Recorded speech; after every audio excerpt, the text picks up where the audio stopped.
तो जय हिंद दोस्तों, welcome back to my YouTube channel study with NS. दोस्तों, अगर आप भी बोर्ड परीक्षा 2024 में देने वाले हो और क्लास 10 में पढ़ते हो तो इस वीडियो को जरूर अंत तक देखिएगा, ठीक है दोस्तों।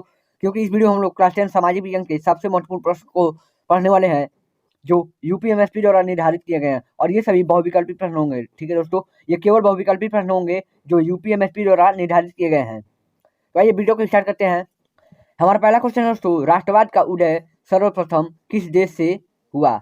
राष्ट्रवाद का उदय सर्वप्रथम किस देश से हुआ? ऑप्शन ए दोस्तों Germany, option B France, option C Italy, option D Britain. तो राष्ट्रवाद का उदय जिस देश से हुआ था वो था दोस्तों फ्रांस। और फ्रांस में जो राष्ट्रवाद का उदय हुआ था वो कब हुआ था? तो 1789 ईस्वी में, ठीक है दोस्तों। 1789 ईस्वी में जो फ्रांस में राष्ट्रवाद का उदय हुआ था। तो राष्ट्रवाद का जो सर्वप्रथम उदय हुआ था वह फ्रांस देश से हुआ था और 1789 ईस्वी में। अब हमारा अगला क्वेश्चन नंबर 2 है दोस्तों, ड्यूक मैटरनिक्स ने सामाजिक व्यवस्था का सबसे खतरनाक दुश्मन किसको माना है? मतलब जो ड्यूक मैटरनिक था उसने सामाजिक व्यवस्था का सबसे जो खतरनाक दुश्मन माना है वह किसको माना है? तो ऑप्शन है दोस्तों विक्टर इमैनुअल, ऑप्शन बी है जियुसेप्पे मैस्सिनी, ऑप्शन सी है रूसो, और ऑप्शन डी है दोस्तों काल्विन। तो जो ड्यूक मैटरनिक है उसने सामाजिक व्यवस्था का जो सबसे खतरनाक दुश्मन माना है दोस्तों, वो माना है उसने जियुसेप्पे मैस्सिनी को। जियुसेप्पे मैस्सिनी को। तो ऑप्शन बी हमारा बिल्कुल सही है, ठीक है दोस्तों। ऑप्शन बी हमारा बिल्कुल सही है। जो ड्यूक मैटरनिक ने सामाजिक व्यवस्था का जो सबसे खतरनाक दुश्मन माना है वो जियुसेप्पे मैस्सिनी को माना है। तो ऑप्शन बी हमारा बिल्कुल। अब हमारा अगला क्वेश्चन नंबर 3 दोस्तों, सूती कपड़ा मिल की रूपरेखा किसने रखी? सूती कपड़ा मिल की रूपरेखा किसने रखी? ऑप्शन है दोस्तों जॉन राइट, ऑप्शन बी दोस्तों रिचर्ड आर्कराइट, ऑप्शन सी दोस्तों एंड्रू कार्नेगी, और ऑप्शन डी दोस्तों जेम्स वाट।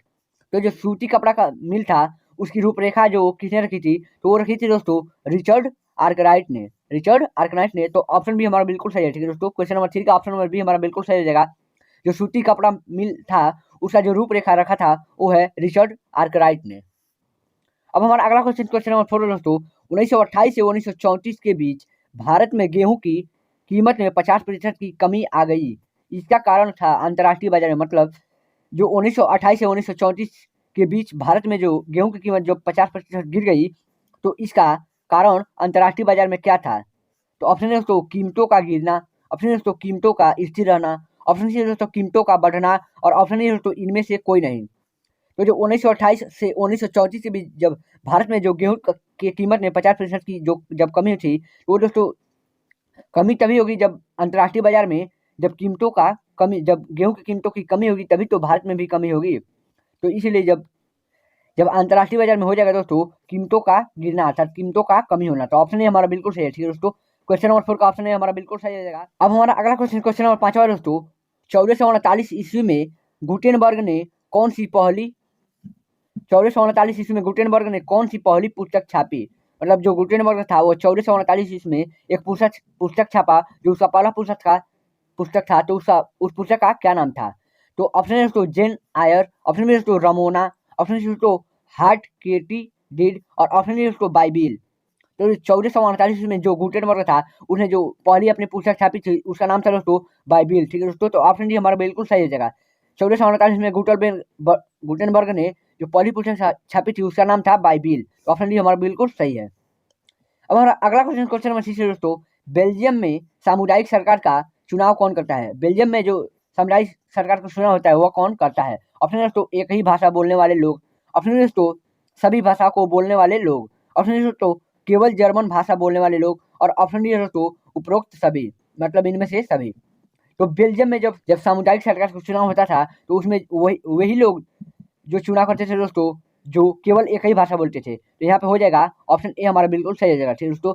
एक ही भाषा बोलने वाले लोग। तो ऑप्शन ए हमारा बिल्कुल सही। अब हमारा अगला क्वेश्चन नंबर 7 दोस्तों, निम्नलिखित में कौन सा लक्षण संघीय सरकार से संबंधित नहीं है? ध्यान से पढ़िएगा दोस्तों, यहाँ पे बोल रहा है कि नहीं है। निम्नलिखित में कौन सा लक्षण संघीय सरकार से संबंधित नहीं है? ऑप्शन ए दोस्तों कठोर एवं लिखित संविधान, ऑप्शन ए दोस्तों शक्तियों का केंद्रीकरण, ऑप्शन डी दोस्तों संघ एवं राज्यों के मध्य शक्तियों का विभाजन, और ऑप्शन डी दोस्तों सर्वोच्च न्यायालय। तो कठोर एवं लिखित संविधान जो है जो संघीय सरकार का लक्षण है, तो ये तो नहीं होगा, ठीक है दोस्तों। अब जो बी है जो शक्तियों का केंद्रीकरण या विकेंद्रीकरण, तो ये भी है, ठीक है दोस्तों। ये भी है, तो ये भी नहीं होगा। अब ऑप्शन डी दोस्तों संघ एवं राज्यों के मध्य शक्तियों का विभाजन, ये भी है, ठीक है दोस्तों। तो ये भी नहीं होगा। अर्थात ऑप्शन डी हमारा बिल्कुल सही है, सर्वोच्च न्यायालय। सर्वोच्च न्यायालय का संघीय सरकार से कोई संबंध नहीं है। ठीक है दोस्तों, तो ऑप्शन डी हमारा बिल्कुल सही हो जाएगा। अब हमारा अगला क्वेश्चन नंबर 8 है दोस्तों, निम्नलिखित में से लैंगिक असमानता को बढ़ावा देने का कारण नहीं है। ठीक है दोस्तों, यहाँ पे भी बोल रहा है कि नहीं है। तो ऑप्शन है दोस्तों श्रम का लैंगिक विभाजन, ऑप्शन है दोस्तों जैविक बनावट, ऑप्शन सी है दोस्तों समाज का पितृ प्रधान होना, और ऑप्शन डी है दोस्तों महिलाओं में साक्षरता दर की कमी। तो निम्नलिखित में से जो लैंगिक असमानता को बढ़ावा देने का कारण नहीं है दोस्तों, जो श्रम का लैंगिक विभाजन है वो है। ठीक है दोस्तों, तो यहाँ पे ये नहीं होगा। अब इसके बाद जो समाज का पितृ प्रधान है ये भी है, तो ये भी नहीं होगा। अब जो महिलाओं में साक्षरता दर है ये भी उसको बढ़ावा देता है, तो ये भी नहीं होगा। अच्छा, जो ऑप्शन भी है जो जैविक बनावट, ठीक है दोस्तों, ये उसको बढ़ावा, ये लैंगिक असमानता को बढ़ावा नहीं देता है, तो ये हमारा ऑप्शन बी हमारा बिल्कुल सही हो जाएगा। ठीक है दोस्तों, क्वेश्चन नंबर 8 का ऑप्शन नंबर बी हमारा बिल्कुल सही है, जैविक बनावट। अब हमारा अगला क्वेश्चन नंबर 9 है दोस्तों, सांप्रदायिकता की समस्या प्रारंभ होती है जब, ऑप्शन है दोस्तों जब धर्म को ही राष्ट्र का आधार मान लिया जाए, ऑप्शन में दोस्तों धर्म को राष्ट्र से अलग कर दिया जाए, ऑप्शन में दोस्तों सभी धर्मों को समान रूप से माना जाए, और ऑप्शन में दोस्तों कुछ ही धर्मों को प्रधानता दी जाए। तो जो सांप्रदायिकता की समस्या प्रारंभ होती है दोस्तों, वो तभी प्रारंभ होगी जब किसी एक को समानता दी जाए, अर्थात जब कुछ ही धर्मों को समानता या प्रधानता दी जाती है। तो ऑप्शन डी हमारा बिल्कुल सही है। ठीक है दोस्तों, अब हमारा क्वेश्चन नंबर 10 है दोस्तों, निम्नलिखित में कौन सा संघ सूची का विषय नहीं है। ठीक है दोस्तों, इसमें से पूछा है कि नहीं है, संघ सूची का विषय नहीं है। ऑप्शन ए तो प्रतिरक्षा, ऑप्शन बी है तो मुद्रा, ऑप्शन सी है दोस्तों शिक्षा, और ऑप्शन डी दोस्तों विदेशी मामले। दोस्तों ये यहाँ पे प्रतिरक्षा है, ये भी संघीय सूची का विषय है, तो ये नहीं होगा। ऑप्शन बी दोस्तों मुद्रा, दोस्तों ये भी अगर देखा जाए तो ये भी संघीय सूची का विषय है, तो ये भी नहीं होगा। और ऑप्शन डी दोस्तों विदेशी मामले, तो ये भी दोस्तों संघ सूची का ही विषय है, तो ये भी नहीं होगा। अब यहाँ पे जो शिक्षा है दोस्तों, ये है, ये राज्य सूची का विषय है, तो ये यहाँ पे नहीं होगा। तो अर्थात ऑप्शन सी हमारा बिल्कुल सही है। ठीक है दोस्तों, जो शिक्षा है यह राज्य सूची का विषय, यह संघ सूची का विषय नहीं, तो ऑप्शन सी हमारा बिल्कुल सही है। अब हमारा क्वेश्चन नंबर 11 दोस्तों, निम्नलिखित में पंजाब में भूमि संकुचन का मुख्य कारण क्या है। मतलब जो पंजाब में भूमि संकुचन या भूमि निम्नीकरण का जो मुख्य कारण है वो क्या है। ऑप्शन है दोस्तों गहन खेती, ऑप्शन है दोस्तों अधिक सिंचाई, ऑप्शन सी है दोस्तों वनोन्मूलन, ऑप्शन डी दोस्तों अति पशुचारण। तो जो पंजाब में भूमि संकुचन या भूमि निम्नीकरण, ठीक है दोस्तों, संकुचन कहे दे या निम्नीकरण कहे, तो उसका जो मुख्य कारण है वो है अधिक सिंचाई। तो ऑप्शन बी हमारा बिल्कुल सही होगा। ठीक है दोस्तों, ऑप्शन बी हमारा बिल्कुल सही है, अधिक सिंचाई। अब हमारा अगला क्वेश्चन नंबर 12 दोस्तों, निम्नलिखित को सुमेलित करते हुए सही विकल्प का चयन कीजिए। ठीक है दोस्तों, तो यहाँ पे पहला क है दोस्तों भाखड़ा नांगल, और ख है दोस्तों हीराकुंड, ग है दोस्तों सरदार सरोवर, और घ है दोस्तों टिहरी। तो जो भाखड़ा नांगल बांध है दोस्तों वो किस नदी पर है, वो सतलुज नदी पर है। तो जो क का हो जाएगा वो हो जाएगा तीसरा है। ठीक है दोस्तों, इसके बाद जो हीराकुंड नदी है वो है महानदी, जो हीराकुंड बांध है वो है महानदी पर, तो इसका हो जाएगा चौथा हो जाएगा। ठीक है दोस्तों, इसके बाद जो सरदार सरोवर बांध है ये है नर्मदा नदी पर, तो ये पहला हो जाएगा। और जो टिहरी बांध है वो तो भागीरथी में। ठीक है दोस्तों, ये दूसरा हो जाएगा। तो इसमें से कौन सा ऑप्शन मिल रहा है यहाँ पे, क में देखते, सबसे पहले ए में देखते हैं दोस्तों, क का 3 करा है, क का 3 यहाँ पे है, और ख का 2 करा है, ख का 2 नहीं है दोस्तों, यहाँ पे 4 है, तो ये तो नहीं होगा। ऑप्शन नंबर ए हमारा बिल्कुल नहीं होगा। अब बी को मिला लेते हैं दोस्तों, जो क का पहला है, तो जो क का है वो तो तीसरा है, तो ये भी नहीं होगा, अर्थात बी भी नहीं होगा। अब सी मिला लेते हैं, जो क का तीसरा है, तो क का तीसरा है, ये सही है। अब ख का चौथा है, ख का चौथा है, यहाँ भी सही है। और ग का 1 है, ग का 1 है, ठीक है दोस्तों, और घ का 2 है, घ का 2 है, तो ऑप्शन नंबर सी हमारा बिल्कुल सही है। ठीक है दोस्तों, ऑप्शन नंबर सी हमारा बिल्कुल सही है। अब हमारा क्वेश्चन नंबर 13 दोस्तों, निम्नलिखित में से प्राथमिक क्षेत्र का क्रियाकलाप नहीं है। ठीक है दोस्तों, तो ऑप्शन है दोस्तों मछली पकड़ना, ऑप्शन बी है कृषि, ऑप्शन सी है ऑप्शन को है दोस्तों डेयरी, और ऑप्शन है दोस्तों गुड़ बनाना।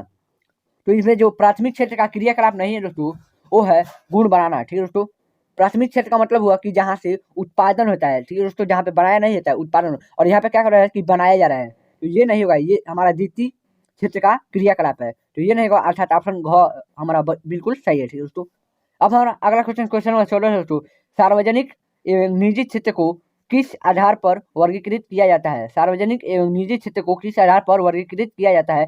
ऑप्शन है दोस्तों रोजगार, ऑप्शन है दोस्तों आर्थिक क्रिया, और ऑप्शन सी उद्यम का स्वामित्व, और ऑप्शन डी दोस्तों श्रमिकों की संख्या।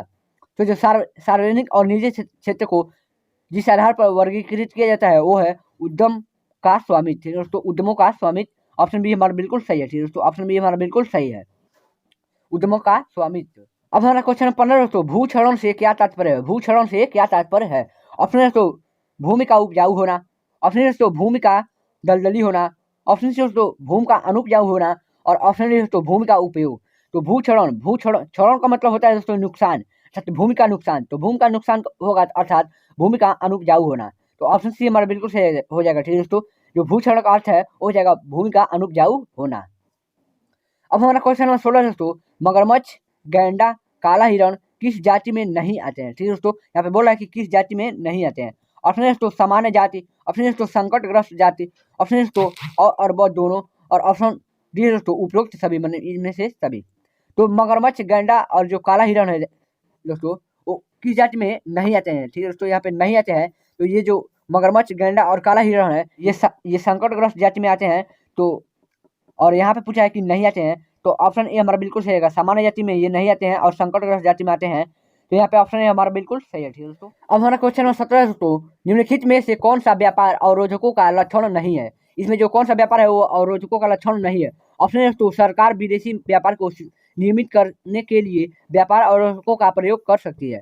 ऑप्शन है दोस्तों सरकार यह निर्णय ले सकती है कि देश में किस प्रकार की वस्तुएं कितनी मात्रा में आयातित होती है। ऑप्शन सी दोस्तों विश्व व्यापार संगठन व्यापार अवरोधकों को बढ़ावा देता है, और ऑप्शन डी दोस्तों अधिकतर देश व्यापार अवरोधकों का प्रयोग करके अपने घरेलू उद्योगों की सुरक्षा के लिए करते हैं। तो यहाँ पे जो ऑप्शन सी दोस्तों विश्व व्यापार संगठन व्यापार अवरोधकों को बढ़ावा देता है, तो ये है दोस्तों ये गलत है, ठीक है दोस्तों। जो विश्व व्यापार संगठन है इसको WTO भी कहते हैं, ठीक है दोस्तों, इसको शॉर्ट में WTO भी कहते हैं। तो ये जो WTO है यह व्यापार अवरोधकों को बढ़ावा नहीं देता है, और यहाँ पे बोल रहा है कि बढ़ावा देता है, तो ऑप्शन सी हमारा बिल्कुल सही है, ठीक है दोस्तों। ये गलत है, ये गलत कथन करा है, तो ये हमारा अगला क्वेश्चन नंबर 18 दोस्तों, भूमिहीन ग्रामीण मजदूरों के लिए सबसे अधिक उपयुक्त विकास का लक्ष्य कौन सा है? ऑप्शन है तो उपज का ज्यादा समर्थन मूल्य देना, ऑप्शन है तो उनके बच्चों को विदेशों में बसाया जाना, ऑप्शन है तो अधिक मजदूरी देना, और ऑप्शन है तो उपरोक्त सभी। तो जो भूमिहीन ग्रामीण मजदूरों के लिए जो सबसे उपयुक्त विकास का लक्ष्य है दोस्तों वो है कि अधिक मजदूरी देना, ठीक है दोस्तों, अधिक मजदूरी देना। तो ऑप्शन सी हमारा बिल्कुल सही है, अधिक मजदूरी देना। अब हमारा क्वेश्चन नंबर 19 दोस्तों, निम्नलिखित में कौन गैर परंपरागत का स्रोत नहीं है? ऑप्शन है दोस्तों कोयला, ऑप्शन है दोस्तों भूतापी ऊर्जा, ऑप्शन सी दोस्तों और ब दोनों, और ऑप्शन डी दोस्तों इनमें से कोई नहीं। तो परंपरागत ऊर्जा का स्रोत नहीं है, ठीक है दोस्तों, यहाँ पे बोला है कि नहीं है, ठीक दोस्तों, अर्थात यह गैर परंपरागत का ऊर्जा का स्रोत पूछा है। यहाँ पे जो कोयला है वो तो परंपरागत है, परंपरागत का मतलब हुआ जो बहुत सालों से मतलब जो दिख रहा है, ठीक दोस्तों, जो बहुत सालों से आ रहा है, और जो गैर परंपरागत का अर्थ है वो मतलब कुछ नया है, ठीक दोस्तों। तो यहाँ पे जो भूतापी ऊर्जा है वो एक नया है, इसके बारे में आप कुछ ही सालों से सुन रहे हो भूतापी ऊर्जा, तो इसीलिए ऑप्शन बी हमारा बिल्कुल सही है, ठीक दोस्तों, भूतापी ऊर्जा एक गैर परंपरागत है, परंपरागत ऊर्जा का स्रोत नहीं है। अब हमारा अगला क्वेश्चन नंबर 20 दोस्तों, वैश्वीकरण का बहुराष्ट्रीय कंपनियों पर क्या प्रभाव पड़ा? वैश्वीकरण जो था उसका बहुराष्ट्रीय कंपनियों पर क्या प्रभाव पड़ा? ऑप्शन है दोस्तों बहुराष्ट्रीय कंपनियों के निवेश में वृद्धि, ऑप्शन है दोस्तों बहुराष्ट्रीय कंपनियों द्वारा भारत के विदेशी व्यापार के अधिकतम भाग पर नियंत्रण हुआ, ऑप्शन सी दोस्तों बहुराष्ट्रीय कंपनियों के आगमन से लोगों की आर्थिक स्थिति सुदृढ़ हुई, और ऑप्शन डी दोस्तों उपरोक्त सभी। तो जो वैश्वीकरण का बहुराष्ट्रीय कंपनियों पर जो प्रभाव पड़ा था दोस्तों उपयुक्त सभी था, ये तीनों सही है, अर्थात ऑप्शन डी हमारा बिल्कुल सही है, ठीक है दोस्तों, ऑप्शन डी हमारा बिल्कुल सही है, उपरोक्त सभी, ऑप्शन डी हमारा बिल्कुल सही ऑप्शन है।